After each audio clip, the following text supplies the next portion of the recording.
Free free free நடந்து முடிந்த group 2 தேர்வுல நம்ம வெராண்டா ரேஸ் 700க்கும் மேற்பட்ட மாணவர்களை பாஸ் பண்ண வச்சிருக்காங்க. அதே மாதிரி குரூப் 2A மெயின்ஸ்லயும் பாஸ் பண்ண வைக்க நம்ம திருவாரூர் வெராண்டா ரேஸ்ல வர்ற 21ஆம் தேதி ஃப்ரீ மாக் டெஸ்ட் நடத்த போறாங்க. கம்ப்யூட்டர் பேஸ்டு டெஸ்ட், அதுவும் கம்ப்யூட்டர் லேப்ல.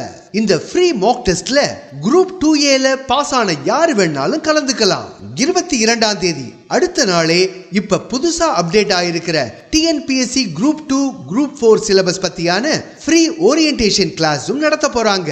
இதுல TNPSC மட்டும் இல்லாம SBI எக்ஸாம், SSC, ரயில்வேஸ் பத்தின டவுட்ஸையும் நீங்களே நேரடியா கேட்டு தெரிஞ்சுக்கலாம். இந்த ஓரியன்டேஷன் கிளாஸ்ல கலந்துக்கிற எல்லாருக்குமே ஃப்ரீ ஸ்டடி மெட்டீரியல்ஸ் தர போறாங்க. நீங்களும் இந்த ஃப்ரீ ஓரியன்டேஷன் கிளாஸ் அட்டெண்ட் பண்ண நம்ம பயோல உள்ள லிங்க்ல உடனே ரெஜிஸ்டர் பண்ணுங்க.